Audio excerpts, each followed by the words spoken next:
Audio Jungle. வணக்கம்.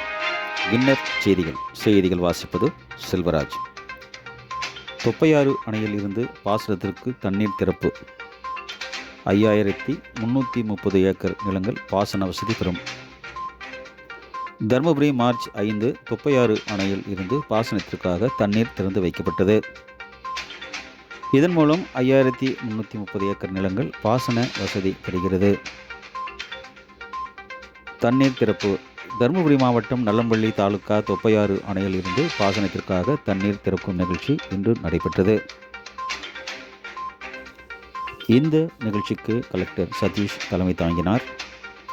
வைக்கில் ஆ மணி, MP Venkateswaran, MLA ஆகியோர் முன்னிலை வகித்தனர். இந்த நிகழ்ச்சியில் கலெக்டர் சதீஷ் அணையிலிருந்து பாசனத்திற்கு தண்ணீரை திறந்து வைத்தார். பின்னர் கலெக்டர் மற்றும் மக்கள் பிரதிநிதிகள், விவசாய சங்க பிரதிநிதிகள் வாய்க்காலில் தண்ணீரை பூத்தூவி வரவேற்றனர்.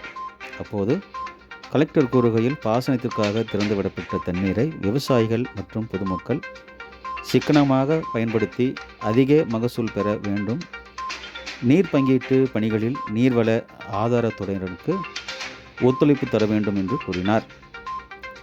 6 கிராமங்கள் இந்த தண்ணீர் திறப்பின் மூலம் தருமபுரி மாவட்டம் ஆயக்கட்டு பகுதிகள் 2050 ஏக்கர் நிலமும், சேலம் மாவட்ட ஆயக்கட்டு பகுதிகள் 3250 ஏக்கர் நிலமும் என மொத்தம் 5330 ஏக்கர் நிலங்கள் பாசன வசதி பெறுகிறது. வருகிற 11/5/2025 வரை 70 நாட்களுக்கு தண்ணீர் திறந்துவிடப்படுகிறது.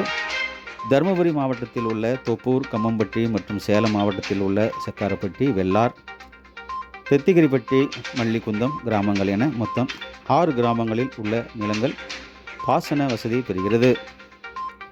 இந்த நிகழ்ச்சியில் முன்னாள் சட்டமன்ற உறுப்பினர் தடங்கம் சுப்பிரமணி, திமுக மாவட்ட பொறுப்பாளர் P. தர்மச்செல்வன், பொதுப்பணித்துறை நீர்வள ஆதார அமைப்பு செயற்பொறியாளர் செந்தில் குமார், உதவி செயற்பொறியாளர் கணேஷ், உதவி பொறியாளர் மோகனப்பிரியா மற்றும் அரசு அலுவலர்கள், உள்ளாட்சி மன்ற பிரதிநிதிகள், விவசாய சங்க பிரதிநிதிகள் கலந்து கொண்டனர். வின்னர் செய்திகள்.